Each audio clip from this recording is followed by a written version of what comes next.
ಇಲ್ಲಿ ಬಂದ್ಮೇಲೆ ಪ್ರತಿ ಒಂದು ನಮ್ಮ ಮನಸ್ಸಲ್ಲಿ ಏನಿದೆ, ಪ್ರತಿ ಒಂದು ನಮ್ಮ ಮನೆ ಸಮಸ್ಯೆ ಇರ್ಬೋದು, ಇನ್ನೊಂದ್ ಏನಾರು ಒಂದು ಸಂಬಂಧ ಸಮಸ್ಯೆ ಇರ್ಬೋದು, ಪ್ರತಿ ಒಂದು ಓಪನ್ ಆಗಿ ಅಮ್ಮ ಹೇಳಿದ್ರು.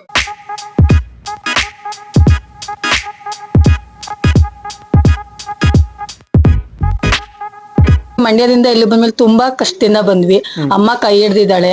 ಮತ್ತೆ ನಾವ್ ಇಲ್ಲಿ ಬಂದ್ಮೇಲೆ ನಮ್ಗೆ ತುಂಬಾ ಒಳ್ಳೇದಾಗಿದೆ. ಕೆಲ್ಸ ಇರ್ಲಿಲ್ಲ, ತಿನ್ನಕ್ಕೂ ಊಟ ಇರ್ಲಿಲ್ಲ, ಅಷ್ಟು ಕಷ್ಟ ಪಟ್ಟಿದೀವಿ. ಆದ್ರೆ ಈ ಅಮ್ಮ ಬಂದ್ಮೇಲೆ ನಮ್ಗೆ ತುಂಬಾ ಒಳ್ಳೇದ್ ಮಾಡಿದಾಳೆ. ಬೇರೆ ಕಡೆ ದುಡ್ಡು ಕಾಸು ಪೂಜಾರಪ್ಪ ಅದು ಇದು ಅಂತೆಲ್ಲ ಕೇಳಿ ಮಾಡ್ತಾರೆ. ಇಲ್ಲಿ ₹1 ಖರ್ಚಿಲ್ಲ. ಗಾಡಿಗೆ ಹಾಕೊಂಡ್ ಬರೋ ಪೆಟ್ರೋಲು ಮತ್ತೆ ನೀವು ಕೊಡೋಂತ ಟೈಮು, ಬನ್ನಿ ಟೈಮ್ ಕೊಡಿ.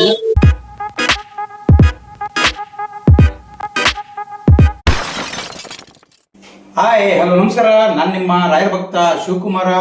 RBS 666 ಚಾನಲ್ಗೆ ಸ್ವಾಗತ ಸುಸ್ವಾಗತ. ನನ್ನ ಚಾನಲಲ್ಲಿ ವಿಶೇಷವಾದ ವಿಡಿಯೋದೊಂದು ಬಂದಿದ್ದೀನಿ. ಇಲ್ಲಿನ ವಿಶೇಷತೆ ಯಾವ ರೀತಿ ಇದೆ ಅನ್ನೋದನ್ನ ನಿಮಗೆ ಡ್ರೈವ್ ಮಾಡ್ತಾ ಹೇಳ್ತೀನಿ. ಬನ್ನಿ ಆ ಕ್ಷೇತ್ರಕ್ಕೆ ಹೋಗೋಣ. ಈಗ ನಾವು ಹೋಗ್ತಾ ಇರುವಂಥದ್ದು ಕವಣಾಪುರ ಗ್ರಾಮದಲ್ಲಿರುವ ಪಟ್ಲದಮ್ಮನ ದೇವಸ್ಥಾನಕ್ಕೆ. ಈ ಕವಣಾಪುರ ಇರೋದು ಬೆಂಗಳೂರು ದಕ್ಷಿಣ ಜಿಲ್ಲೆ ರಾಮನಗರ ತಾಲೂಕು ಕವಣಾಪುರ ಗ್ರಾಮ. ಕವಣಾಪುರದಲ್ಲಿ ಬಸವೇಶ್ವರ ಕ್ಷೇತ್ರ ಅಂತ ಭಾರಿ ಫೇಮಸ್ ಆಗಿದೆ. ಅಲ್ಲಿಂದ ಸ್ವಲ್ಪ ಮುಂದೆ ಬಂದರೆ ಇನ್ನೂ ಫೇಮಸ್ ಆದಂತಹ ಪಟ್ಲದಮ್ಮನ ದೇವಸ್ಥಾನವಿದೆ. ಈ ದೇವಸ್ಥಾನಕ್ಕೆ ರಾಮನಗರ ಕಡೆಯಿಂದ ಬರ್ಬೋದು, ಚನ್ನಪಟ್ಟಣ ಕಡೆಯಿಂದಾರು ಬರ್ಬೋದು. ಚನ್ನಪಟ್ಟಣ ಕಡೆಯಿಂದ ಬಂದರೆ ಬಸ್ಗಳು ಸ್ವಲ್ಪ ಲೇಟು, ಅಂದರೆ ಗಂಟೆಗೆ 1 ಗಂಟೆಗೆ 11 ಗಂಟೆಗೆ ಅಂತ ಈ ಥರ ಇದೆ. ಈ ಕಡೆ ರಾಮನಗರದಿಂದ ಕಡೆ ಬಂದರೆ ಕವಣಾಪುರಕ್ಕೆ ಲಾಸ್ಟ್ ಸ್ಟಾಪ್ ಇರುತ್ತೆ. ಅಲ್ಲಿಗೂ ಕೂಡ ನೀವು ಕವಣಾಪುರ ಕಡೆಯಿಂದ ಬರ್ಬೋದು. ಸ್ವಂತ ವೆಹಿಕಲ್ ಆದರೆ ಇದು ಚನ್ನಪಟ್ಟಣ ಕಡೆಯಿಂದನೂ ಬರ್ಬೋದು, ಈ ಕಡೆಯೂ ಬರ್ಬೋದು. ಆದರೆ ಬಸ್ಗಳ ವ್ಯವಸ್ಥೆ ತುಂಬ ಕಮ್ಮಿ ಇದೆ. ಈಗ ನಾವು ಆಲ್ರೆಡಿ ಈಗ ಕವಣಾಪುರಕ್ಕೆ ಬಂದಿದ್ದೀವಿ. ಈ ಕವಣಾಪುರದಿಂದ ಈಗ ಪಟ್ಲದಮ್ಮ ದೇವಸ್ಥಾನ ಹತ್ರ ಹೋಗ್ತಾ ಇದ್ದೀವಿ. ಅಲ್ಲಿ ದೂರದಲ್ಲಿ ಕಾಣಿಸ್ತಾ ಇದೆಯಲ್ಲ, ಅದೇ ಪಟ್ಲದಮ್ಮನ ದೇವಸ್ಥಾನ. ಇಲ್ಲಿ ಅತ್ಯದ್ಭುತವಾದಂತಹ ಪವಾಡಗಳು ನಡೆಯುವಂಥದ್ದು ಈಗಲೂ ಕಣ್ಣಾರೆ ಇದೆ. ಈಗ ಭಕ್ತಾದಿಗಳನ್ನ ಮಾತಾಡ್ಸೋಣ, ಅದ್ರ ಬಗ್ಗೆ ತಿಳ್ಕೊಳ್ಳೋಣ. ಬನ್ನಿ ಈಗ ಭಕ್ತಾದಿಗಳು ಮಾತಾಡ್ಸೋಣ. ಅಮ್ಮ ನಮಸ್ಕಾರ. ನಮಸ್ಕಾರ. ನಮಸ್ಕಾರ. ನಿಮ್ಮ ಹೆಸರು? ನಮಸ್ಕಾರ. ನಮ್ಮ ಹೆಸರು ಶಾರದಮ್ಮ ಅಂತ. ಯಾವ್ರವರು? ಮದ್ದೂರು ಸಾದೋಳೆಲು, ಮದ್ದೂರು ತಾಲೂಕು. ಇಲ್ಲಿ ಎಷ್ಟು ವರ್ಷದಿಂದ ಬರ್ತಾ ಇದ್ದೀರಿ? ನಾನು 3 ವರ್ಷದಿಂದ ಬರ್ತಾ ಇದ್ದೀನಿ ಸರ್. 3 ವರ್ಷದಿಂದ ಬರ್ತಾ ಇದ್ದೀರಿ? ಹೌದು. ಅಂದ್ರೆ ಇಲ್ಲಿ ನಡೆಯುವಂತ ಚಮತ್ಕಾರಗಳು ಇಲ್ಲಿ ಯಾವ ರೀತಿ ಅರಕೆ ರೂಪದಲ್ಲಿ ನಡೆಯುತ್ತಲ್ಲ? ಹೌದು, ಅರಕೆ ರೂಪದಲ್ಲೂ ನಡೆಯುತ್ತೆ, ಕನ್ಸಲ್ಲೂ ಬರ್ತಾಳೆ ಅಮ್ಮ. ಅಷ್ಟೊಂದು ಶಕ್ತಿವಂತೆ ದೇವತೆ, ತುಂಬಾ ಚೆನ್ನಾಗಿ ಒಲಿತಾಳೆ ಅಮ್ಮ. ಇಲ್ಲಿ ನಾವು ನಂಬಬೇಕು. ಆದ್ರೂನು ನಾವು ಬರ್ತಾ ಇರ್ತೀವಿ ಅವಾಗವಾಗ. ನಾವು ಯಾಕೆ ನಂಬಬೇಕು ಅಂತಂದ್ರೆ, ನಾವು ನಮ್ಮ ಯಜಮಾನ್ರಿಗೆ ತುಂಬಾ ವೀಸಿಂಗು, ಎಲ್ಲಾ ಡಾಕ್ಟರ್ಗೂ ತೋರ್ಸಿದೀವಿ, ಎಲ್ಲೂ ಆಗ್ಲಿಲ್ಲ. ಆಮೇಲೆ ನಾನು ಇಲ್ಲಿಂದ ಪ್ರಸಾದ ತಗೋ ಇಲ್ಲಿ ಕರ್ಕೊಂಡ್ ಬಂದು ಅವ್ರನ್ನ ಇಲ್ಲಿ ಪೂಜೆ ಮಾಡಿಸಿ ವಾರ ಆಮೇಲೆ ತಿಂಗಳ ಬರ್ತೀನಿ. ನಮ್ಗಾದ 3 ತಿಂಗಳು 2 ತಿಂಗಳು 1 ತಿಂಗಳು ಬರ್ತೀನಿ. ಅವಾಗ ನಮ್ಮ ಯಜಮಾನ್ರು ತುಂಬಾ ಚೆನ್ನಾಗವ್ರು. ಇವಾಗ ಊಟನೇ ಸೇರ್ತಾ ಇರಲ್ಲ ಅವ್ರಿಗೆ. ಹಂಗಾಗಿ ಅಮ್ಮನ್ ಬೇಡ್ಕೊಂಡು ನಂಗೆ ಮುತ್ತೈದೆ ಬಾಕಿ ಕೊಡ್ತೀನಿ ಅಂತ ಹೇಳಿ ಅಮ್ಮ ಭಾಷೆಗೆ ಇದ್ ಮಾಡವಳೆ, ನಂಗೆ ಮಾತು ಕೊಟ್ಟವಳೆ. ನಮ್ಮ ಯಜಮಾನ್ರು ತುಂಬಾ ಚೆನ್ನಾಗವ್ರೆ. ನನ್ ಖುಷಿ ಆಯ್ತು. ಈ ದೇವಸ್ಥಾನಕ್ಕೆ ನಾನು ಯಾವಾಗ್ಲೂ ಬಿಡಲ್ಲ, ಬರ್ತಾ ಇರ್ತೀನಿ. ನನ್ನ ಕೈಲಾದಷ್ಟು ಸೇವೆ ಮಾಡ್ಕೊಂಡು ಹೋಯ್ತೀನಿ ಸರ್. ಸರ್ ನಮಸ್ಕಾರ. ನಮಸ್ತೆ ಸರ್. ನಿಮ್ಮ ಹೆಸರು? ಸರ್ ನನ್ನ ಹೆಸರು ಸಂದೀಪ್ ಅಂತ. ನೀವು ಯಾವ್ರವ್ರು ಸರ್? ಸರ್ ನಮ್ದು ಇಲ್ಲಿ ಬನ್ನೇರಘಟ್ಟ ಹತ್ರ ಆನೆಕಲ್ ಬರುತ್ತೆ. ಈ ದೇವಸ್ಥಾನಕ್ಕೆ ಬಂದು ನಿಮ್ಗೆ ಏನ್ ಒಳ್ಳೇದಾಯ್ತು ಸರ್ ಇಲ್ಲಿ? ಸರ್ ಈ ದೇವಸ್ಥಾನಕ್ಕೆ ಬಂದು ನಾವು ಒಂದೂವರೆ ವರ್ಷ ಆಯ್ತು ಸರ್. ಈಗ ನಾವು ಎಲ್ಲಾ ದೇವಸ್ಥಾನನು ನಾವು ದೇವ್ರಂದ್ಮೇಲೆ ಎಲ್ಲ ಒಂದೇನೆ ನಮ್ಗೆ. ಎಲ್ಲಾ ದೇವಸ್ಥಾನ ಹತ್ರನು ಹೋಗ್ತೀವಿ ನಾವು. ಆದ್ರೆ ಜಾಸ್ತಿ ನಮ್ಮ ಮನೆ ದೇವ್ರಕ್ಕಿಂತ ಜಾಸ್ತಿ ನಾವ್ ಇಲ್ಲೇ ಬಂದು ನಮ್ಗೆ ಏನೇನು ನಮ್ದು ಕಷ್ಟ ಏನೇನಿದೆಯೋ ಎಲ್ಲಾನು ಇಲ್ಲಿ ನಿವಾರಣೆ ಆಗಿದೆ. ನಾವು 1.5 ವರ್ಷದಿಂದ ಬರ್ತಾ ಇದೀವಿ ಇಲ್ಲಿ. ಒಂದು ಸುಮಾರು ಆಲ್ಮೋಸ್ಟ್ ಆಲ್ ನಾವು ಏನೇನ್ ಅನ್ಕೊಂಡಿದ್ವ ಸರ್ ಮನ್ಸಲ್ಲಿ, ನಮ್ದೆಲ್ಲ ಇಲ್ಲಿ ಓಪನ್ ಆಗಿ ಹೇಳ್ತಾರೆ ದೇವ್ರು. ಮತ್ತೆ ಅದ್ರಲ್ಲಿ ನಮ್ಗೆ ಯಾವ್ದಾವ್ದು ಕಷ್ಟದಿಂದ ನಾವು ಏನೇನ್ ಪರಿಹಾರ ಮಾಡ್ಕೋಬೇಕು ಅನ್ನೋದನ್ನು ಇಲ್ಲಿಂದ ನಾವು ಕಂಡ್ಕೊಂಡಿದೀವಿ. ಮತ್ತೆ ನಮ್ಮ ಪರಿಹಾರನು ಖಂಡಿತವಾಗ್ಲೂ 100% ಸಕ್ಸಸ್ ಆಗಿದೆ, ಸಿಕ್ಕಿದೆ ನಮ್ಗೆ. ಮತ್ತೆ ನಾವು ಎಲ್ಲಾ ದೇವ್ರುಗಳು ಮಾಡ್ತೀವಿ, ಒಂದೇ ದೇವ್ರು ಅಂತಲ್ಲ. ಪಟ್ಲದಮ್ಮ ಅಂದ್ರೆ ನಮ್ಗೆ ಮನೆ ದೇವ್ರು ಇದ್ದಂಗೆ. ನಮ್ದು ಯಲ್ಲಮ್ಮ ದೇವ್ರು ಮನೆ ದೇವ್ರು. ಯಲ್ಲಮ್ಮ ದೇವ್ರಿಗೆ ಹೋಗೋ ದೂರ ಅನ್ನೋ ಕಾರಣಕ್ಕೋಸ್ಕರ ಅದು ವರ್ಷಕ್ಕೊಂದ್ಸಲಿ ಹೋಗ್ತಿವಿ. ಇಲ್ಲಿ ನಾವು ತಿಂಗಳಿಗೊಂದ್ಸಲಿ ಆದ್ರೂ 2 ಸಲ ಆದ್ರೂ ಬಂದು ನಾವು ತಾಯಿಗೆ ನಮ್ ಕೈಲಿ ಏನಾಗುತ್ತೋ ಅದು ನಾವು ಮಾಡಿ ಆ ತಾಯಿ ಆಶೀರ್ವಾದ ಪಡ್ಕೊಂಡು ನಾವು ಹೋಗ್ತಿವಿ ಸರ್. ಇಲ್ಲಿ ಏನಂತಂದ್ರೆ ಹಲವಾರು ಊರುಗಳಿಂದ ಬರ್ತಾರೆ. ಇಲ್ಲಿ ಎಲ್ಲಾರು ಬಂದು ಇಲ್ಲಿ ಅವ್ರವ್ರ ಕಷ್ಟಗಳೆಲ್ಲಾನು ಹೇಳ್ಕೊತಾರೆ. ಎಲ್ಲಾರು ಆಲ್ಮೋಸ್ಟ್ ಆಲ್ ಎಲ್ಲಾರ್ಗು ಆ ಪರಿಹಾರ ಆಗಿದೆ. ಅದಕ್ಕೋಸ್ಕರನೇ ಇಷ್ಟು ಜನ ಸೇರೋದು ಇಲ್ಲಿ. ಇಲ್ಲ ಅಂದಿದ್ರೆ 1 ದಿನ 2 ದಿನ ಬಂದು ದೇವ್ರು ನೋಡ್ಕೊಂಡು ಹೋಗ್ತಾ ಇರ್ತಾರೆ ಅಷ್ಟೇ. ಈಗ ನೀವು ಇಲ್ಲಿ ಬಂದಿದ್ದೀರಲ್ವಾ ನೀವು? ಹೌದು ಸರ್. ಇಲ್ಲಿ ನೀವ್ಗೆ 16 ತಿಂಗಳಾಯ್ತು ಅಂದ್ರೆ 1.5 ವರ್ಷ ಆಯ್ತು ನೀವು ಬಂದು? ಹೌದು ಸರ್. ಆಗ ನೀವೇನ್ ಅರ್ಕೆ ಮಾಡ್ಕೊಂಡಿದ್ರಿ? ಎಷ್ಟು ದಿನದೊಳಗೆ ಒಳ್ಳೇದಾಯ್ತು ಸರ್? ನಮ್ದು ತುಂಬಾ ಅರ್ಕೆ ಇದೆ ಸರ್, ಪರ್ಸನಲ್ ಎಲ್ಲ ಇದೆ, ಅದೆಲ್ಲ ನಾವ್ ಹೇಳಕ್ ಆಗಲ್ಲ. ಒಂದು ನಮ್ದು ಜಮೀನು ತೊಂದರೆಗಳಿದ್ದು, ಒಂದು ಫ್ಯಾಮಿಲಿಲಿ ಸ್ವಲ್ಪ ತೊಂದರೆಗಳಿತ್ತು. ಮತ್ತೆ ನಂದು ಕೆಲಸ ನಂದು ಏನಂದ್ರೆ ನಂದು ಲಾರಿ ಇದೆ ಸರ್, 2 ಲಾರಿ ಇದೆ. ಲಾರಿ ಏನು ಅಂತಂದ್ರೆ ಕೆಲಸ 3 ತಿಂಗಳು ಕೆಲಸ ಇದ್ರೆ 6 ತಿಂಗಳು ಕೆಲಸ ಇರ್ತಾ ಇರಲಿಲ್ಲ. ಈಗ ಇಲ್ಲಿ ಬಂದಾಗಿಂದನು 1 ವಾರ ಇಲ್ಲ ಅಂದ್ರೂ ಅದು ನೆಕ್ಸ್ಟ್ ವಾರ ಆದ್ರೂ ನನಗೆ 1 ವಾರದಲ್ಲಿ ಏನ್ ಸಿಗ್ಬೇಕಾಗಿದೆಯೋ ಅದು ನೆಕ್ಸ್ಟ್ ವಾರದಲ್ಲಿ ಆದ್ರೂ ಡಬಲ್ ಸಿಗ್ತಾ ಇದೆ ನನಗೆ. 1 ವಾರ ಸ್ಟಾಪ್ ಆದ್ರೂ 2ನೇ ವಾರ ರಿಕವರಿ ಆಗ್ತಾ ಇದೆ ನನಗೆ. ನಂದು ಮೇನ್ ಸರ್, ನಮ್ದು ಮನೇಲಿ ಏನಂತ ಅಂದ್ರೆ ಎಲ್ಲಾರು ಒಂದೇ ಕುಟುಂಬ ನಮ್ದು. ಅದ್ರಲ್ಲಿ ನಮ್ಮ ತಂದೆ ನಮ್ಮ ಸಿಸ್ಟರ್ ಏನ್ ಹೇಳ್ಕೊಂಡು ಹೋಗ್ತಾರೋ ಅದೇ ನಾವು ಮಾಡ್ಕೊಂಡು ಹೋಗ್ತಾ ಇದೀವಿ. ಮನೇಲಿ ನೆಮ್ಮದಿ ಮತ್ತೆ ನಮ್ಮ ಕೆಲಸ ಎಲ್ಲಾನು ಈ ತಾಯಿಯಿಂದ ಚೆನ್ನಾಗಿ ನಡೀತಿದೆ. ಇಷ್ಟು ಮಾತ್ರ ಹೇಳ್ಬೇಳೆ ಸರ್ ನಾನು. ನಮಸ್ಕಾರ ಮೇಡಮ್. ನಮಸ್ಕಾರ ಸರ್. ನಿಮ್ಮ ಹೆಸರು? ಸಂಜನಾ ಅಂತ. ನೀವ್ ಯಾವ್ರವ್ರು? ಇದೇ ಊರು ನಾವು. ಇಲ್ಲಿ ಎಷ್ಟು ವರ್ಷದಿಂದ ಬರ್ತಾ ಇದ್ರಿ? ನೀವು ಬಂದು ಏನ್ ಒಳ್ಳೇದಾಯ್ತು? ನಾವು 2 ವರ್ಷದಿಂದ ಬರ್ತಾ ಇದ್ವಿ. ನಾವು ಫಸ್ಟ್ ಇದ್ದಿದ್ ಮಂಡ್ಯ, ಮತ್ತೆ ಮಂಡ್ಯದಿಂದ ಇಲ್ಲಿ ಬಂದ್ಮೇಲೆ ತುಂಬಾ ಕಷ್ಟದಿಂದ ಬಂದ್ವಿ. ಅಮ್ಮ ಕೈ ಹಿಡ್ದಿದ್ದಾಳೆ. ಮತ್ತೆ ನಾವ್ ಇಲ್ಲಿ ಬಂದ್ಮೇಲೆ ನಮ್ಗೆ ತುಂಬಾ ಒಳ್ಳೇದಾಗಿದೆ. ಕೆಲ್ಸ ಇರ್ಲಿಲ್ಲ, ತಿನ್ನಕ್ಕೂ ಊಟ ಇರ್ಲಿಲ್ಲ, ಅಷ್ಟು ಕಷ್ಟಪಟ್ಟಿದೀವಿ. ಆದ್ರೆ ಈ ಅಮ್ಮ ಬಂದ್ಮೇಲೆ ನಮ್ಗೆ ತುಂಬಾ ಒಳ್ಳೇದ್ ಮಾಡಿದಾಳೆ. ಮತ್ತೆ ಇಲ್ಲಿಂದ ಒಂದ್ ನಿಂಬೆಹಣ್ಣು ತಗೊಂಡು ಹೋದ್ರೆ ಅದನ್ನ ಮನೇಲಿ ಇಟ್ಕೊಂಡು ನಮ್ಗೆ ತುಂಬಾ ಒಳ್ಳೇದಾಗುತ್ತೆ. ಮತ್ತೆ ಆರ್ಥಿಕ ಸ್ಥಿತಿ, ಮತ್ತೆ ಧನ ಸ್ಥಿತಿ, ಮತ್ತೆ ಮಾನಸಿಕ ಸ್ಥಿತಿ ಏನಿದ್ರು ನಮ್ಗೆ ತುಂಬಾ ಅನುಕೂಲ ಆಗುತ್ತೆ. ಮತ್ತೆ ಏನಾದ್ರು ನಮ್ಗೆ ಇಲ್ಲಿ ಕಷ್ಟ ಅಂತಿದ್ದು ಏನಾದ್ರು ಗಾಡಿಗೆ ಏನಾದ್ರು ಪ್ರಾಬ್ಲಮ್ ಆಯ್ತು ಅಂದ್ರೆ ಒಂದ್ ತಡೆ ಓಡಿಸ್ಕೊಂಡು ಹೋದ್ರು ನಮ್ಗೆ ಅನುಕೂಲ ಆಗುತ್ತೆ. ಮತ್ತೆ ಇಲ್ಲಿಂದ ನಮ್ಗೆ ತುಂಬಾ ಅನುಕೂಲ ಆಗಿದೆ. ತುಂಬಾ ಕಷ್ಟ ಪಡ್ತಿದ್ದಿಲ್ಲ. ಈ ತರ ಇದೀವಿ ಅಂತಂದ್ರೆ ಅದಕ್ಕೆ ನಮ್ಮ ಅಮ್ಮನೇ ಕಾರಣ. ನಮ್ಗೆ ನಂಬಿಕೆ ಅಂದ್ರೆ ನಮ್ಮಮ್ಮ, ನಮ್ ಪಡ್ಲದಮ್ಮ. ಮತ್ತೆ ಏನಂದ್ರೆ ಇಲ್ಲಿ ಸರ್ಪರೂಪವಾಗಿದ್ದಾಳೆ ಅಮ್ಮ. ಏನಂದ್ರ ಮನ್ಸಲ್ಲಿ ಅನ್ಕೊಂಡ್ವಿ ಈ ಅಮ್ಮ ಇದ್ದಾಳೆ ಅಂತಾಳೆ, ಅದು ನಿಜನಾ ಏನು ಎತ್ತ ಅಂತ. ಅದು ಕಣ್ಣಿನ ರೂಪಲ್ಲಿ 3 ಡೇಸ್ಗೆ ಕಾಣ್ತು ತೋಟದಲ್ಲಿ. ಅದೇ ತುಂಬಾ ಚೆನ್ನಾಗಿದೆ. ಮತ್ತೆ ಭಯಂಕರವಾಗಿ ಕೂಡ ಇದೆ ಅಮ್ಮ. ಮತ್ತೆ ಇಲ್ಲಿ ಬಂದ್ರೆ ಯಾವ್ದೇ ಕಾರಣಕ್ಕೂ ಅಮ್ಮ ಕೈ ಬಿಡಲ್ಲ. ಮತ್ತೆ ಇಲ್ಲಿ ಏನ್ ಕೊಡ್ತಾರೋ ಏನೋ ಗೊತ್ತಿಲ್ಲ, ಇಲ್ಲಿ ಬಂದ್ರೆ ಅಮ್ಮ ನೆಮ್ಮದಿ ಅಂತೂ ಸಿಗುತ್ತೆ. ಮತ್ತೆ ತುಂಬಾ ಒಳ್ಳೇದಾಗುತ್ತೆ. ಬರೋರು ತುಂಬಾ ಬರ್ಬೋದು. ಅಮ್ಮನ್ ಕೇಳ್ಕೊಂಡ್ರೆ ತುಂಬಾ ಒಳ್ಳೇದಾಗುತ್ತೆ. ಇಲ್ಲಿಗೆ ಬರುವಂತ ಭಕ್ತಾದಿಗಳು ಯಾವ ರೂಟಲ್ಲಿ ಬರ್ಬೇಕು? ಇಲ್ಲಿಗೆ ಈ ದೇವಸ್ಥಾನಕ್ಕೆ ಹೆಂಗ್ ಬರ್ಬೇಕು? ಇಲ್ಲಿ ಚನ್ನಪಟ್ಟಣದಿಂದ ಶೇರ್ ಹೋಟ್ಲಿಂದ ಬಂದ್ರೆ 11 ಕಿಲೋಮೀಟರ್ ಆಗುತ್ತೆ. ಬೈಕಲ್ಲಿ ಬರ್ಬೋದು, ಬಸ್ ಸಿಗಲ್ಲ. ಟೈಮಿಂಗ್ಸ್ 11 ಗಂಟೆ ಬಸ್ ಇದೆ. ಮತ್ತೆ ರಾಮನಗರದಿಂದ ಕವಣಪುರಕ್ಕೆ ಬರ್ಬೇಕು ಅಂದ್ರೆ ಇಲ್ಲಿ ಅವರ್ಗೆ ಬಸ್ ಇದೆ, ಆಟೋಗಳು ಸಿಗುತ್ತೆ. ಇಲ್ಲಿ ಕವಣಪುರ ಅಂದ್ರೆ ಲಾಸ್ಟ್ ಸ್ಟಾಪ್ ಇದೇನೆ. ಇಲ್ಲಿ ಬಂದ್ರೆ ಇಲ್ಲಿಂದ ಆಟೋಗಳು ಸಿಗುತ್ತೆ. ಮತ್ತೆ ನಡ್ಕೊಂಡ್ ಬರ್ಬೋದು. ಯಾರಾದ್ರೂ ಊರಲ್ಲಿ ಇರೋರು ಇಲ್ಲಿ ದೇವಸ್ಥಾನ, ಪಟ್ಲದಮ್ಮನ ದೇವಸ್ಥಾನ ಅಂದ್ರೆ ಸಾಕು ಕರ್ಕೊಂಡ್ ಬಂದ್ ಬಿಡ್ತಾರೆ. ಅಷ್ಟು ಫೇಮಸ್ ಆಗಿದೆ. ಮತ್ತೆ ತುಂಬಾ ಒಳ್ಳೇದಾಗುತ್ತೆ. ಬನ್ನಿ, ನಿಮ್ ಕಷ್ಟ ಏನೇ ಇದ್ರೂನು ಸಾಲ್ವ್ ಆಗುತ್ತೆ. ಮೇಡಮ್ ಅವರೇ, ಸರ್ಪದ ಬಗ್ಗೆ ಹೇಳಿದ್ರಲ್ಲ ನೀವು, ಈಗ ನೀವು ಕಣ್ಣಾರ ನೋಡಿದ್ರ ಅದನ್ನ? ಸರ್, ಕಣ್ಣಾರ ನೋಡಿರೋದು ನಾವು. ಎಲ್ಲಿರುತ್ತೆ ಅದು? ಸರ್, ಇಲ್ಲಿ ತೋಟದ ಒಂದು ಬಂಡೆ ಕಲ್ಲಿದೆ, ಅಲ್ಲಿ ಅದ್ರ ವಾಸ ಇರುತ್ತೆ. ಮತ್ತೆ ಅದು ರೆಗ್ಯುಲರ್ ಆಗಿ ಯಾರ್ ಕಣ್ಗೂ ಕಾಣಲ್ಲ. ನಾವೇನೋ ಸುಮ್ನೆ ಸರ್ಪ ಇದೆ ಅಂತ ಹೇಳ್ತಾ ಇದ್ರು ನಮ್ಮ ಅಪ್ಪವರು, ನಮ್ ಸಂಬಂಧಿಕರೇ. ಮತ್ತೆ ನಾವು ಇದೆಯಾ ಇಲ್ವೋ ಅನ್ನೋದು ಒಂದ್ ಸ್ವಲ್ಪ ಡೌಟ್ ಇತ್ತು ನನ್ಗೆ. ಅದಿದೆ ಅಂತಾರಲ್ಲ, ಯಾವ ತರ ಇದೆ, ಹಿಂಗಿದೆ ಅನ್ನೋದು ನನ್ಗೆ ಅಷ್ಟು ಗೊತ್ತಿರ್ಲಿಲ್ಲ. ಎಷ್ಟೋ ಸಲ ಮನ್ಸಲ್ಲಿ ಅನ್ಕೋತಾ ಇದ್ದೆ ಅದಿದೆ ಅನ್ಸುತ್ತೆ, ಅದೊಂದ್ಸಲ ನೋಡ್ಬೇಕು ಅನ್ನೋದು ನನ್ಗೆ ಅನ್ಸ್ತಾ ಇತ್ತು. ಒಂದ್ಸಲ ತೋಟದ ಹತ್ರ ಸುಮ್ನೆ ಹಂಗೆ ತಿರ್ಗಾಡ್ಕೊಂಡ್ ಬರೋಣ ಅಂತ ಹೋಗಿದಾಗ ಅದು ಮಲ್ಗಿತ್ತು. ಅದ ಎಷ್ಟು ಚೆನ್ನಾಗಿದೆ ಅಂದ್ರೆ ಅಷ್ಟು ಬ್ಲಾಕ್ ಕಲರು, ತುಂಬಾ ಅದು ಅಷ್ಟು ಶಾಂತವಾಗಿ ಮಲ್ಗಿದೆ. ಅದು ತುಂಬಾ ಒಳ್ಳೇದು. ಮತ್ತೆ ಅದು ನನ್ಗೆ ನೋಡಕ್ಕೆ ಸಿಕ್ತಲ್ಲ ಸೌಭಾಗ್ಯ, ಅದೇ ನನ್ಗೆ. ಆದ್ರೆ ಏನೇನ್ ಟೈಮಿಗೆ ಸಿಗುತ್ತೆ ನೋಡ್ಬೇಕಾದ್ರೆ? ಯಾವ ಟೈಮಲ್ಲಿ ಸಿಗುತ್ತೆ ಅದು? ಸಾಮಾನ್ಯವಾಗಿ ಯಾರ ಕಣ್ಗೂ ಬೀಳಲ್ಲ. ನನ್ನ ಅದೃಷ್ಟ ನನಗ್ ಬಿದ್ದಿದೆ ಅಷ್ಟೇ. ಬೇರೆ ಕಣ್ಗೆ ಯಾರಿಗ್ ಬೀಳುತ್ತೋ ಗೊತ್ತಿಲ್ಲ. ಇಲ್ಲಿ ದೇವಸ್ಥಾನದಲ್ಲಿರೋ ಅಪ್ಪ ಅಮ್ಮನ್ಗೆ ಮತ್ತೆ ಅಣ್ಣಂಗೆ ಅವ್ರ ಕಣ್ಣಿಗೆ ಬಿದ್ದಿರುತ್ತೆ. ಯಾರ್ ಕಣ್ಣಿಗೆ ಬೀಳ್ಬೇಕು ಅಂತ ದೇವ್ರು ಅನ್ಕೊಂಡಿರುತ್ತೆ, ಅಮ್ಮ ಅವ್ರ ಕಣ್ಣಿಗೆ ಮಾತ್ರ ಬೀಳೋದು. ಅದೇ ನನ್ ಕಣ್ಣಿಗೆ ಬಿದ್ದಿದ್ ನನ್ ಸೌಭಾಗ್ಯ ಅಷ್ಟೇ. ಅಂದ್ರೆ ನೀವು ನೋಡಿದ್ರೆ ಕಣ್ಣಾರ ನೋಡಿದ್ವಿ. ತುಂಬಾ ಭಯಂಕರವಾಗಿದೆ. ಯಾರೋ ನಾವು ಜೂಲು ಕೂಡ ನೋಡಿರಲ್ಲ, ಅಷ್ಟು ಇದಾಗಿದೆ. ಬ್ಲಾಕ್ ಕಲರ್, ತುಂಬಾ ದಪ್ಪವಾಗಿದೆ ಮಾತ್ರ. ನೀವು ನೋಡೋದಕ್ಕೆ ಸಾರ್ಥ ಆಗದೆ. ಈಗ ನಾನ್ ನೋಡಿದ್ಕು ಸಾರ್ಥ ಆಗಿದೆ. ಮನ್ಸಲ್ಲಿ ಅನ್ಕೊಂಡ್ವಿ, ಅದೇ ತರ ನನ್ಗೆ ದರ್ಶನ ಕೊಡುತ್ತೆ ಅಂತ ನಾನು ಅನ್ಕೊಂಡಿರ್ಲಿಲ್ಲ. ಅದ್ ನೋಡಿದ ತಕ್ಷಣ ನಮ್ಗೆ ಫುಲ್ ಮೈ ರೋಮಾಂಚನ ಆಗೋಯ್ತು. ಮತ್ತೆ ತುಂಬಾ ಭಯ ಆಗೋಯ್ತು. ಅಷ್ಟು ತುಂಬಾ ಒಳ್ಳೇದಿದೆ. ಆದ್ರೆ ಅಮ್ಮ ಎಲ್ಲರಿಗೂ ಒಳ್ಳೇದ್ ಮಾಡ್ಲಿ. ಮತ್ತೆ ಯಾರೇ ಕಷ್ಟ ಅಂತ ಬಂದ್ರು ಅವ್ರಿಗೆ ಒಳ್ಳೇದ್ ಮಾಡ್ಕೊಡ್ಲಿ, ಅವ್ರ ಕಷ್ಟ ಎಲ್ಲ ನಿಗ್ಸ್ಲಿ. ಮತ್ತೆ ಅಣ್ಣವ್ರ ಮೇಲೆ ದೇವ್ರು ಬರುತ್ತೆ, ಅವ್ರ ಹತ್ರ ಒಂದ್ ನಿಂಬೆಹಣ್ಣು ಇಸ್ಕೊಂಡು ಹೋದ್ರೆ ನಿಮ್ಗೆ ತುಂಬಾ ಅನುಕೂಲ ಆಗುತ್ತೆ. ನೋವು, ಮಾನಸಿಕ ನೋವು ಇದ್ರೆ, ಮತ್ತೆ ದೇಹದ ನೋವು ಏನಾರ ಇದ್ರು, ನೋವು ಇತ್ತು, ಕಾಲ್ ನೋವು, ಮತ್ತೆ ಹುಷಾರಿಲ್ಲ ಅಂದ್ರೆ ಅದಕ್ಕೆಲ್ಲ ತುಂಬಾ ಒಳ್ಳೇದಾಗುತ್ತೆ. ಆ ನಿಂಬೆಹಣ್ಣು ಮತ್ತೆ ಒಂದ್ ತಡೆಯಿಂದ ನಮ್ಗೆ ತುಂಬಾ ಶಕ್ತಿ ಸಿಗುತ್ತೆ. ಅಮಾಸೆ ಹುಣ್ಮೇಲೆ ತುಂಬಾ ಜನ ರಶ್ ಇರುತ್ತೆ. ಮತ್ತೆ ಸೋಮವಾರ, ಮಂಗಳವಾರ, ಅಮಾಸೆ ಹುಣ್ಮೇಲಿ ಇಲ್ಲ ಇರುತ್ತೆ. ಮತ್ತೆ ಭಾನುವಾರ ಏನಾದ್ರು ದೇವ್ರ ಸೇವೆ ಏನಾದ್ರು ಇಟ್ಕೋತಾರೆ, ಅವಾಗ್ಲೂನು ಕೂಡ ಇರುತ್ತೆ ಪೂಜೆ. ಎನಿ ಟೈಮ್ ಪೂಜೆ ಇರುತ್ತೆ ಇಲ್ಲಿ? ಎನಿ ಟೈಮ್ ಅಂದ್ರೆ ಸೋಮವಾರ, ಮಂಗಳವಾರ, ಹುಣ್ಮೆ, ಅಮಾಸೆ ಹಬ್ಬಗಳಲ್ಲೆಲ್ಲ ಇರುತ್ತೆ. ಬಿಡ್ದಿನ ಯಾರಾದ್ರೂ ಬಂದ್ ನಮ್ಗೆ ಪೂಜೆ ಮಾಡ್ಕೊಡಿ ಅಂದ್ರೆ ಅದನ್ನು ಮಾಡ್ಕೊಡ್ತಾರೆ. ಸೇವೆಗಳೆಲ್ಲ ಮಾಡೋರೆಲ್ಲ ಮಾಡ್ತಾರೆ. ಮಕ್ಳಿಗೆ ಮುಡಿ ಎಲ್ಲ ಕೊಡ್ತಾರೆ. ಒಟ್ಟಲ್ಲಿ ಅಮ್ಮನ್ ನಂಬಂದ್ರೆ ಯಾವ್ದೇ ಕಾರಣಕ್ಕೂ ಕೈ ಬಿಡಲ್ಲ. ಅಮ್ಮ ಯಾವಾಗ್ಲೂ ಕಾವಲಾಗಿ ನೋಡ್ಕೋತಾಳೆ. ಸರಿ ಅಮ್ಮ, ಈ ಮಾಹಿತಿ ತಿಳಿಸ್ಕೊಡೋಕೆ ಧನ್ಯವಾದಗಳು. Thank you sir. ನಿಮ್ಮ ಹೆಸರು? ಅನಿತಾ ಸರ್, ನೀವ್ ಯಾವ ಊರಿಂದ ಇಲ್ಲಿ ಬರ್ತಾ ಇದ್ದೀರಿ? ಆರೋಳಿಯಿಂದ ಬರ್ತಾ ಇದ್ದೀನಿ ಸರ್. ಈ ದೇವಸ್ಥಾನಕ್ಕೆ ಎಷ್ಟು ವರ್ಷದಿಂದ ಬರ್ತಾ ಇದ್ದೀರಿ? 1.5 ವರ್ಷ ಆಯ್ತು ಸರ್. ಇಲ್ಲಿ ಬಂದು ನಿಮ್ಗೆ ಏನ್ ಅರಕೆ ಮಾಡ್ಕೊಂಡು ಏನೋ ಒಳ್ಳೇದಾಯ್ತಾ ಹೆಂಗೆ? ಸರ್ ನಾವು ಯಾವ್ದು ಅರ್ಕೆನೆ ಕಟ್ಕೊಂಡಿಲ್ಲ ಸರ್.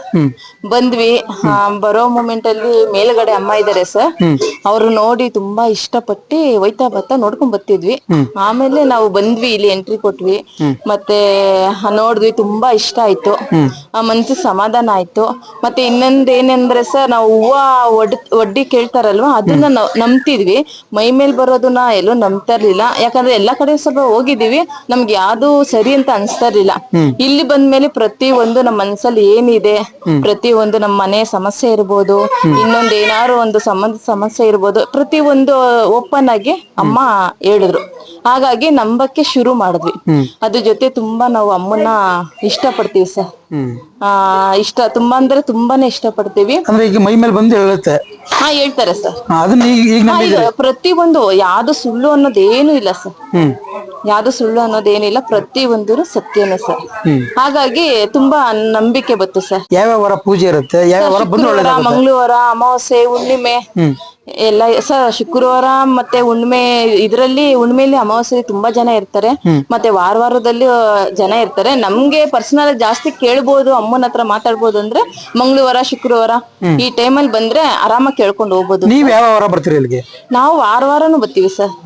ಸರ್ ನಾವು ಬಂದಿ ಬೇಡಿಕೆಯನ್ನು ಇಡಲ್ಲ, ನಾವು ಬರೋದೇ ಹೆಚ್ಚಾಗಿ ನಾನು ನಮ್ಮ ಮಾವನ ಮಗಳು ಸರ್, ಅಮ್ಮನ್ ನೋಡಕ್ಕೆ, ಅಮ್ಮನ ಜೊತೆ ಮಾತಾಡಕ್ಕೆ, ಅದನ್ನ ಹೆಚ್ಚಾಗಿ ಮನ್ಸಲ್ಲಿ ಇಟ್ಕೊಂಡ್ ಬರ್ತೀವಿ ಸರ್. ಅಂದ್ರೆ ಈ ತಾಯಿನ ಎಷ್ಟು ನಂಬಿದ್ರಿ ಈಗ ನೀವು? ಸರ್ ತುಂಬಾ ಅಂದ್ರೆ ತುಂಬಾ. ಈಗ ಎಲ್ಲಾರು ನಮ್ ರೋಡಲ್ಲಿ 1 ಕೋಟಿ ಸಿಕ್ಕಿದ್ರು ಬಂದಿ ಅಮ್ಮನ ಹತ್ರ ಪರ್ಮಿಷನ್ ಕೇಳ್ತೀವಿ. ಅಮ್ಮ ನಾವ್ ಇದನ್ನ ಎತ್ಕೋ ಅಂದ್ರೆ ಮಾತ್ರ ಮುಟ್ತೀವಿ, ಇಲ್ಲಾಂದ್ರೆ ಆ ಕೋಟಿ ಮುಟ್ಟಲ್ಲ ಸರ್. ಅಷ್ಟು ನಂಬಿಬಿಟ್ಟು? ಅಷ್ಟು ನಂಬ್ತೀವಿ ಸರ್. ಏನಾರು ಒಂದು ಅರ್ಕೆ ಅನ್ನೋದಿದ್ರೆ ಸರ್, ಏನಾರು ಮನ್ಸಲ್ಲಿ ಈಗ ಬಾಯ್ ಬಿಟ್ಟು ಏನು ಹೇಳಕ್ ಆಗಿಲ್ಲ ಅಂದ್ರೆ ಅಮ್ಮನ ಹತ್ರ ಹಂಗೇನೆ ನಾವೊಂದು 11 ರೂಪಾಯಿ ಕಾಣಿಕೆ ಕಟ್ಟಿ, ನಾವೊಂದು ಮೀಸ್ಲು ಅಂತ ಕಟ್ಬಿಟ್ಟು ಅವಳಲ್ಲಿ ನಾವು ಬೇಡಿಕೆ ಇಡ್ಬೋದು ಸರ್. ಅಮ್ಮ ನನ್ಗೆ ಇಂಥದ್ ಕೆಲ್ಸ ಆಗ್ಬೇಕು, ಮಾಡ್ಬೇಕು ಅನ್ನೋದಿದ್ರೆ ಎಲ್ಲ ಪ್ರತಿ ಒಂದು ಮಾಡ್ತಾರೆ ಸರ್. ಸರ್ ಮತ್ತೆ ಇನ್ನೊಂದು ನಮ್ಗೆ ಇಲ್ಲಿ ಏನ್ ಒಳ್ಳೇದಾಗದೆ ಅಂದ್ರೆ, ಇಲ್ಲಿ ಬಂದಾಗಿಂದನೂ ಸರ್ ನನ್ಗೆ ತಮ್ಮನ್ಗೆ ಮದ್ವೆ ಸೆಟ್ ಆಯ್ತು ಸರ್. ಇದು ಅಮ್ಮನಿಂದಾನೆ. ಸರ್ ನನ್ಗೆ ಪ್ರಾಮಿಸ್ ಆಗಿ ನಮ್ಗೆ ಮನೆ ಇಲ್ಲ, ಸ್ವಂತ ಊರಲ್ಲಿ ಇದೀವಿ, ಸ್ವಂತ ಮನೆ ಇಲ್ಲ. ಮತ್ತೆ ಹೆಣ್ ಕೊಡಕ್ಕೂ ಹಿಂದೆ ಮುಂದೆ ಯೋಚನೆ ಮಾಡಿದ್ರು. ನಮ್ ಸಂಬಂಧಿಕರೇನೆ ಅವನ್ಗೇನು ಗತಿ ಇಲ್ಲ, ಅವ್ರ ಮನೆಯವ್ರಿಗೆ ಏನೂ ಗತಿ ಇಲ್ಲ, ಏನು ಬೇಡ, ಏನು ಕೊಡ್ಬೇಡ ಅಂತ ಎಲ್ಲ ಹೇಳಿದ್ರು ಸರ್. ಅದನ್ನ ಎತ್ಕೊ ಬಂದು ನಾನು ಅಮ್ಮನ ಹತ್ರ ಇಟ್ಟೆ. ಅಮ್ಮ ನಮ್ಗೆ ಏನು ಗತಿ ಇಲ್ಲ ಅಂತಾರೆ, ಮನೆ ಮಠ ಇಲ್ಲ ಅಂತಾರೆ, ಮತ್ತೆ ಹೆಣ್ ಕೊಡಲ್ಲ ಅಂತ ಹೇಳ್ತಾರೆ, ಅಮ್ಮ ಸಂಬಂಧಿಕರು ಹಿಂಗ್ ಹೇಳ್ಕೊಡ್ತಾವ್ರೆ ಅಮ್ಮ ಅಂತ ಅಂದ್ಮೇಲೆ ಅಮ್ಮ ನಮ್ಗೆ ಮಾತ್ ಕೊಟ್ಟವ್ರೆ. ನಾನ್ ಕೊಡ್ತೀನಿ ಕಣೆ ಮನೆ, ನಾನ್ ಮನೆಗ್ ಕೊಟ್ಟಿ ನಿನ್ಗೆ ನಾನು ಮೆರಿತೀನಿ, ನಿಂಗೂ ಮೆರೆಸ್ತೀನಿ ಕಣೆ ಅಂತ ಮಾತ್ ಕೊಟ್ಟವ್ರೆ. ಅನ್ನ ಮಾತು ಮೇಲೆ ನಾವು ನಿಂತಿದೀವಿ. ಮತ್ತೆ ತಮ್ಮನ್ ಮದ್ವೆನೂ ಇಲ್ಲೇ ನಡೆದಿದ್ದು ಸರ್. ಇದೆ ಸರ್. ಮತ್ತೆ ಇನ್ನೊಂದು ಎಲ್ಲಕ್ಕಿಂತ ಹೆಚ್ಚಾಗಿ ಹೇಳ್ಬೇಕು ಅಂದ್ರೆ ಸರ್, ಅಮ್ಮನ್ ಜೊತೆ ಪೂಜಾರಪ್ಪ ಅವರು, ಮತ್ತೆ ಅವ್ರಪ್ಪ, ಮತ್ತೆ ಅವರ ಹೆಂಡತಿ, ಅಜ್ಜಿ, ತಾತ, ಪ್ರತಿ ಒಬ್ರು ಸರ್, ಮತ್ತೆ ಸಿದ್ದಣ್ಣ ಅಂತವ್ರೆ, ಅವರು ಎಲ್ಲಾನು ಸರ್, ಎಲ್ಲಾರು ಜೊತೆ ನಿಂತಿ ನಡ್ಸ್ಕೊಟ್ರು ಸರ್. ಈಗ ಬರ್ತ್ಡೇ ಮಾಡಿದ್ರಲ್ಲ, ಮಗಳು ಸರ್. ಅಲ್ಲ ನಿಮ್ ಮಗಳ? ಹೌದು ಸರ್. ಇಲ್ಲೇ ಮಾಡ್ಬೇಕು ಅಂತ ಏನ್ ಅರ್ಕೆ ಮಾಡ್ಕೊಂಡಿದ್ರೆ? ಅರಕೆ ಗಿರ್ಕೆ ಏನಿಲ್ಲ ಸರ್, ನಮ್ಗೆ ಇಷ್ಟ. ಆದ್ರೆ ಅದು ಇನ್ನೊಂದೇನ್ ಹೇಳ್ಬೇಕು ಅಂದ್ರೆ ಸರ್, ನಮ್ ಪುಣ್ಯ ಈ ದಿನ ಇಲ್ಲಿ ಬಿದ್ದಿದ್ದು ನಮ್ ಪುಣ್ಯ ಸರ್. ಯಾಕಂದ್ರೆ ವಾರದ ದಿನ ಬಿದ್ದಿದ್ಯಲ್ವಾ, ಯಾವ್ದೇ ವಾರ ಬಿದ್ದಿದ್ರು, ಮಂಗಳವಾರ ಶುಕ್ರವಾರ ಬಿದ್ದಿದ್ರೆ ಇನ್ನೂ ಖುಷಿನೇ, ಮತ್ತೆ ಇವತ್ ಬಿದ್ದಿರೋದು ಇನ್ನೂ ಖುಷಿ. ಶುಕ್ರವಾರ? ಹೌದು ಸರ್. ಈಗ ಬುಧವಾರ, ಗುರುವಾರ ಆಗಿದ್ರೆ ನಾವ್ ಬರಕ್ ಆಯ್ತಾರಿಲ್ಲ ಸರ್, ಯಾಕಂದ್ರೆ ಇಲ್ಲಿ ಓಪನ್ ಇಲ್ಲ. ಹಾಗಾಗಿ ಇವತ್ತು ಬಿದ್ದಿರೋ ತುಂಬಾ ಖುಷಿ ಪಡ್ತೀವಿ ಸರ್. ಅಂದ್ರೆ ಆಯುಷ್ ಆರೋಗ್ಯ ತಾಯಿ ಇನ್ನೊಂದೇನ್ ಗೊತ್ತಾ, ನಾವು ಒಂದು ಸಂಬಂಧ ಬೆಳೆಸ್ಕೊಂಡು ಹೋಗ್ತಾ ಇದೀವಿ ಸರ್. ಇವಳು ಅಮ್ಮ ದೇವ್ರು ಅಷ್ಟೇ ಅಂತ ಅಲ್ಲ ಸರ್. ಈಗ ನಾನು ಅಮ್ಮ, ನನ್ ಮಗಳು ಅವಳಿಗೆ ಮೊಮ್ಮಗಳು, ನಮ್ಮನೆ ಸೊಸೆ ಅವಳಿಗೆ ಸೊಸೆ, ನಮ್ಮನೆ ತಮ್ಮ ಈಗ ಮಗ ಅಲ್ವಾ, ಅವ್ರಿಗೆ ಮಗ ಅಂತ ಹೇಳೋದು ಸರ್. ಈ ತರ ನಾವು ಸಂಬಂಧ ಅಮ್ಮನ ಜೊತೆಲಿ ಬೆಳೆಸ್ಕೊಂಡು ನಾವು ಹೋಗ್ತಾ ಇದೀವಿ ಸರ್. ಈ ದೇವಸ್ಥಾನದಲ್ಲಿ ದುಡ್ಡು ಕಾಸಿನ ವ್ಯವಹಾರದಲ್ಲಿ ಹೆಂಗೆ ಸರ್? ನೋಡಿ ಸರ್, ಎಲ್ಲಾ ಕಡೆ ನಾವು ನೋಡಿದೀವಿ ಸರ್. ಒಂದ್ ತಡೆ ಓಡಿಸ್ಬೇಕು ಅಂದ್ರೂ ನಾವು ಕಾಣಿಕೆ ಇಡ್ಲೇಬೇಕು, ಇಷ್ಟು ಅಮೌಂಟ್ ಅಂತ ಫಿಕ್ಸ್ ಮಾಡಿರ್ತಾರೆ ಸರ್. ಇಲ್ಲಿ ನೀವ್ ಇಷ್ಟೇ ಕೊಡಿ, ನೀವ್ ಇಷ್ಟೇ ಹಾಕಿ, ನೀವ್ ಇಂಥದೇ ಮಾಡಿ, ನನ್ಗೆ ಇದೇ ಬೇಕು, ಯಾವ್ದೇ ಕಾರಣಕ್ಕೂ ಇನ್ನೂವರೆಗೂ 1 ರೂಪಾಯಿ ಇಲ್ಲ ಸರ್. ಸರ್ ನಾವ್ ಹೇಳ್ತೀವಲ್ವಾ ಮದ್ವೆ ನಡೆಸಿದ್ರು ಅಂತ, ಎಲ್ಲಾರು ಮನೆ ಫ್ಯಾಮಿಲಿ ತರ ನಿಂತು ಸರ್, ನಮ್ ಸಂಬಂಧಿಕರೇನೆ ಬಂದಿ ನಿಂತಿ ಮಾಡಿಲ್ಲ ಸರ್. ಅಂತದ್ರಲ್ಲಿ ಅಣ್ಣ ಪೂಜಾರಪ್ಪ ಅವರೆಲ್ಲ ಸೇರಿ ನಿಂತಿ ಮದ್ವೆ ನಡ್ಸ್ಕೊಟ್ರು ಸರ್. ತುಂಬಾ ಚೆನ್ನಾಗಿ ನಡೀತು ಸರ್. ಅದು ಅಮ್ಮನ ಆಶೀರ್ವಾದದಿಂದ ನಡೀತು ಸರ್. ಅಮ್ಮನೇ ಮಾಡಿದ್ರು ಸರ್. ಅದ್ರ ಜೊತೆಲಿ ನಮ್ ಮುತ್ತಪ್ಪ ಇದ್ದಾರೆ ಸರ್, ಆಂಜನೇಯ, ಅವರು ನಿಂತು ನಡ್ಸ್ಕೊಟ್ಟಿರೋದು ಸರ್ ನಮ್ಗೆ ಆಂಜನೇಯನು ಇಷ್ಟ ಅಂದ್ಬಿಟ್ಟು ಇಲ್ಲಿ ಜೈ ಶ್ರೀರಾಮ್ ಅಂತ ಹಾಕಿಸ್ಕೊಂಡಿದೀವಿ. ಇದೆಲ್ಲ ತಪ್ಪು ಅಂತಾರೆ ಸರ್. ಮತ್ತೆ ನಾವು ಏನಂದ್ರೆ ನಮ್ಗೆ ಇಷ್ಟ ಬಂದಾಗ ನಮ್ಗೆ ಇದಕ್ಕೆ ಏನಂತಾರೆ ಸೋಕಿ ಅದು ಇದು ಅಂತ ಅಂತಾರೆ ಸರ್. ಅದು ಸೋಕಿ ಅಲ್ಲ ಸರ್. ನಮ್ದೊಂದು ಪರ್ಮಿಷನ್, ನಾವ್ ಒಂದ್ ಹೆಜ್ಜೆ ಇಡ್ಬೇಕು ಅಂದ್ರೂ ನಾವು ಅಮ್ಮನ್ ಕೇಳಿನೇ ಹೆಜ್ಜೆ ಇಟ್ಟಿರೋದು ಸರ್. ಹಾಗಾಗಿ ಇದನ್ನ ಟ್ಯಾಟೂ ಹಾಕಿಸುವಾಗ ಜೈ ಶ್ರೀರಾಮ್ ಅಂತ ಹಾಕಿಸ್ಕೊಂಡಿದೀವಿ ಸರ್. ಬಳೆ ಇದೆ. ಇದನ್ನ ಹಾಕಿಸುವಾಗೂ ಅಷ್ಟೇ ಸರ್, ನಮ್ಮ ಅಪ್ಪನ ಹತ್ರ ಹೋಗಿ ಮುತ್ತಪ್ಪನ ಹತ್ರಕ್ಕೆ ಹೋಗಿ ಒಂದು ಹೂವ ಒಡ್ಡಿ ಆ ಹೂವ ಕೊಟ್ಟಾದ್ಮೇಲೆ ಇದನ್ನ ಹಾಕಿಸಿದ್ವಿ ಸರ್. ಅಚ್ಚೆ ಹಾಕಿಸ್ಕೊಂಡಿದ್ದು ಅಚ್ಚೆ ಹಾಕಿಸಿದ್ವಿ ಸರ್ ಜೈ ಶ್ರೀರಾಮ್ ಅಂತ. ಮತ್ತೆ ಹಿಂದ್ಗಡೆ ಅಮ್ಮ ಇದಾರಲ್ವಾ ಸರ್, ಮೇಲ್ಗಡೆ ಗ್ರೀನ್ ಸ್ಯಾರಿ, ಅವ್ರದ್ದು ಕಣ್ಣು, ಮೂಗುತಿ, ತ್ರಿಶೂಲ ಇದನ್ನ ಹಾಕಿಸ್ಕೊಂಡು ನೀವು ಅರ್ಚೆ ಹಾಕ್ಸ್ಕೊಂಡಿದ್ದೀರಾ? ತೋರ್ಸ್ಬೋದಾ? ತೋರಿಸಿ. ಏನ್ ತಿರ್ಸಿ ಹಿಂಗೆ ಇದು ಅಮ್ಮಂದು ಹಾಕಿಸ್ಕೊಂಡಿದ್ದಾರೆ. ಓ, ಅದು ಮೇಲ್ಗಡೆ ವಿಗ್ರಹ ಇದೆಯಲ್ಲ? ಮತ್ತೆ ತ್ರಿಶೂಲ ಈ ತರ ಹೇಳ್ಬೋದು. ಸೋಕಿ ಅದು ಇದು ಅಂತ. ಸೋಕಿ ಅಲ್ಲ ಸರ್, ನಮ್ಗೆ ಇದು ಕೂಡ ನಾವು ಅಮ್ಮನ ಹತ್ರ ಬಂದು ಪರ್ಮಿಷನ್ ಕೇಳ್ತೀವಿ. ಅಮ್ಮ ಇದು ಇಷ್ಟನಾ, ನಮ್ಗೆ ಇಷ್ಟ ಆಗಿದೆ, ಹಾಕೊಳ ಬೇಡ ಅದಕ್ಕೆ. ಆಯ್ತು ಗಣೆ, ಮಡಿಯಿಂದ ಇರಿ, ನಾನ್ ಇದ್ದೀನಿ, ನಾನ್ ಬೆನ್ನಿಂದ ಕಾಯ್ತೀನಿ ಅಂದ್ಬಿಟ್ಟು ಮಾಡ್ಕೊಟ್ರು. ಹೋಗಿ ನಾವು ಅದನ್ನ ಈಗ ಅಚ್ಚು ಹಾಕ್ಸೋಕ್ ಬಂದ್ರು ತಾಯಿನ ಕೇಳಿದ್ರಿ ನೀವು ಇಲ್ಲಿ? ಸರ್ ಒಂದ್ ಹೆಜ್ಜೆ ಇಡ್ಬೇಕು ಅಂದ್ರುನು ಸರ್, ಒಬ್ರ ಜೊತೆ ಈಗ ಇವ್ರ ಜೊತೆ ಒಂದು ಫ್ರೆಂಡ್ಶಿಪ್ ನಾವ್ ಮಾಡ್ತಾ ಇದೀವಿ ಅಂದ್ರುನು ನಾವ್ ಅಮ್ಮ ಇಂಥವ್ರ ಸಂಘ ನಾವ್ ಮಾಡ್ಬೋದಾ, ಇಂಥ ಸಂಬಂಧ ನಾವ್ ಬೆಳೆಸ್ಬೋದಾ ಅಂತ ಕೇಳಿನ ಸರ್ ನಾವ್ ಹೆಜ್ಜೆ ಇರೋದು. ನಾನು ಮತ್ತೆ ನಮ್ಮ ಮಾವನ್ ಮಗಳು ಸರ್, ನಾನು ಅವಳು ಸರ್. ಸರ್ ಇನ್ನೊಂದ್ ಹೇಳ್ಬೇಕು ಅಂದ್ರೆ, ಅಮ್ಮನ್ಗೆ ನಾವು ಇದು ಸ್ಟಾರ್ಟಿಂಗ್ ಬಂದಾಗ ಬೆಲ್ಲದ ಆರತಿ ಕೊಡ್ತಿದ್ರು ಸರ್. ನಾವ್ ಇವತ್ತು 9 ಆರತಿ ಕೊಡ್ತೀವಿ ಸರ್. ಅದು ಯಾವ ರೀತಿ ಆರತಿ ಕೊಟ್ಟಿದ್ದೀಗೆಲ್ಲ ನೋಡಿದ್ವಲ್ಲಿ, ಬೆಲ್ಲದ್ದು, ಆಪಲ್ ಇದು ಸರ್, ಬೆಲ್ಲದ್ದು, ಮತ್ತೆ ದತ್ತಾತ್ರಿ ಕಾಯಿ ಅಂತ ಬರುತ್ತೆ ಸರ್. ಇದು ಕಾಟೇರಮ್ಮ, ಮಾರಮ್ಮ, ಶಿವನ್ಗೆ ತುಂಬಾ ಇಷ್ಟವಾದದ್ದು ಸರ್. ಆ ದತ್ತಾತ್ರಿ ಕಾಯಿ ಮುಳ್ಳಿರುತ್ತೆ ಸರ್. ಧನ್ವಂತರಿ ಕಾಯಿನೂ ಅಂತಾರೆ, ದತ್ತಾತ್ರಿ ಕಾಯಿನೂ ಅಂತಾರೆ ಸರ್. ಅದ್ರಲ್ಲಿ ಮಾಡ್ತೀವಿ, ಕಾಡ್ ನೆಲ್ಲಿಕಾಯಿ ಮಾಡ್ತೀವಿ, ನಿಂಬೆಹಣ್ಣು ಮಾಮೂಲಿ ಸರ್, ನಾರ್ಮಲ್ ಆಗಿ ಎಲ್ಲರೂ ಮಾಡ್ತಾರೆ. ಮತ್ತೆ ತೆಂಗಿನಕಾಯಿ ಮಾಡ್ತೀವಿ, ಬೂತ್ ಕುಂಬಳಕಾಯಿ ಮಾಡ್ತೀವಿ ಸರ್. ಟೋಟಲ್ ಆಗಿ ಒಂದು 9 ಸರ್. ಮತ್ತೆ ಉಪ್ಪುಂದು ಸರ್, ಉಪ್ಪು ದೀಪ ಹಚ್ತೀವಿ. ಮತ್ತೆ ನಾನ್ ಸರ್ ವಾರ ಬಂದಾಗ ನನ್ ಮನೆ ನಮ್ಮ ಅಮ್ಮ ಊಟ ಮಾಡ್ಬೇಕು, ಅದೊಂದು ಕಲ್ಪನೆ ನನ್ ಮನ್ಸಲ್ಲಿ ಸರ್, ಒಂದು ನಂಬಿಕೆ. ನಾನ್ ಬಂದಾಗೆಲ್ಲ ನಾನ್ ಮೊಸರನ್ನ ಮಾಡ್ಕೊಂಡು ಎತ್ಕೊಳ್ತೀನಿ ಸರ್. ಮಾಡ್ಕೊಂಡು ಮಡಿಕೆಯಲ್ಲಿ ಎತ್ಕೊಂಡ್ ಬಂದು ಅಮ್ಮನ್ಗೆ ನೈವೇದ್ಯ ಕೊಡ್ತೀನಿ ಸರ್. ಅಂದ್ರೆ ಈಗ ಬರುವಂತ ಭಕ್ತಾದಿಗಳಿಗೆ, ಯೂಟ್ಯೂಬ್ ನೋಡ್ಕೊಂಡು ಬರುವಂತ ಭಕ್ತಾದಿಗಳಿಗೆ ಕೊನೆಯದಾಗಿ ಏನ್ ಹೇಳಕ್ ಇಷ್ಟಪಡ್ತೀರಿ ನೀವು? ಏನು ಹೇಳಲ್ಲ. ಈಗ ಒಬ್ರು ಸರ್, ಈ ಅಮ್ಮ ನಂಬಿದ್ದೀವಿ, ನೀವ್ ಯಾವ ದೇವ್ರು ನಂಬ್ತಿರೋ ನಂಬಿ, ಫಸ್ಟ್ ಪ್ರೀತಿ ಮಾಡಿ. ಪ್ರೀತಿ ಮಾಡಾದ್ಮೇಲೆ ಅವ್ರ ಮೇಲೆ ನಂಬಿಕೆ ಇಡಿ. ನಾವು ಪ್ರೀತಿ ಕೊಟ್ಟಾದ್ಮೇಲೆ ಸರ್ ನಮ್ಮನ್ನ ಅವ್ರು ಪ್ರೀತಿ ಕೊಡ್ತಾರೆ ಸರ್. ನಾವ್ ಏನು ಕೇಳೋಷ್ಟು ಏನು ಬೇಡ. ನಾವ್ ಇಂಥದ್ ಮಾಡಮ್ಮ, ನಾನ್ ಇಂಥದ್ ಅರ್ಕೆ ಕೊಡ್ತೀನಿ, ಇಂಥದ್ ಮಾಡ್ಕೊಡ್ತೀನಿ, ಇಂಥದ್ ನಡ್ಸ್ಕೊಡ್ತೀನಿ ಅಂತ ನಾವ್ ಅನ್ನೋದೇನು ಬೇಡ ಸರ್. ಅಮ್ಮನೇ ನಡ್ಸ್ಕೊಂಡ್ ಕರ್ಕೊಂಡ್ ಹೋಗ್ತಾ ಇರ್ತಾಳೆ ಸರ್. ನಮ್ದು ಆಸೆ, ಅಮ್ಮ ಇಂಥದ್ ಇಷ್ಟಪಟ್ಟಿದೀವಿ, ಆಯ್ತು ಅಮ್ಮನ ಭಾರ ಹಾಕ್ಬೇಕು ಸರ್. ಇಂಥದ್ ಮಾಡಮ್ಮ, ನಾವ್ ಅರ್ಕೆ ಕಟ್ಕೋತೀವಿ, ನಾವ್ ಇದ್ ಕೊಡ್ತೀವಿ, ಅದ್ ಕೊಡ್ತೀವಿ, ಅದಲ್ಲ ಸರ್, ಅದಲ್ವೇ ಅಲ್ಲ. ಎಲ್ಲಾರು ಕೇಳ್ಕೊಡೋದು ಇಷ್ಟೇ, ಫಸ್ಟ್ ಪ್ರೀತಿ, ಆಮೇಲೆ ನಂಬಿಕೆ ಸರ್. ಅದಾಗ ತಾನೇ ಅಮ್ಮ ನಮ್ಮನ್ನ ಮಕ್ಕಳು ಅಂತ ಸರ್. ಈಗ ಅಮ್ಮ ಬರ್ತಾರಲ್ವ ಮನೇಲೆ, ನಮ್ಮಿಬ್ರು ಏನಂತಾರೆ ಗೊತ್ತಾ, ನನ್ನ 2 ಕಣ್ಗಳು ಅಂತ ಹೇಳ್ತಾರೆ, ನಾನ್ ಆಯ್ಕೆ ಮಾಡ್ಕೊಂಡಿರೋದು ಅಂತ ಹೇಳ್ತಾರೆ. ಹಾಗಾಗಿ ತುಂಬಾ ಮಿಂಗಲ್ ಆಗಿದ್ದೀವಿ ಇವತ್ತು. ಈ ಕೆರೆ ಅಮ್ಮ ಈಗ ಅಂದ್ರೂನು ಇಲ್ಲಿ ತುಂಬದೆ ಆ ನೀರ್ ಬಿದ್ದೋಗ್ರಿ ನೀವು ಒಂದು ನಾವ್ ಬೀಳ್ತೀವಿ ಸರ್. ಕಣ್ಣು ಅಷ್ಟು ನಂಬಿಕೆ ನಿಮ್ಗೆ ಈಗ? ಸರ್, ಕಣ್ಣು ಮುಚ್ಚಿ ನಾವ್ ಬೀಳ್ತೀವಿ ಸರ್. ಅಮ್ಮ ಇದ್ದಾಳೆ, ಅಪ್ಪ ಇದ್ದಾರೆ ಸರ್.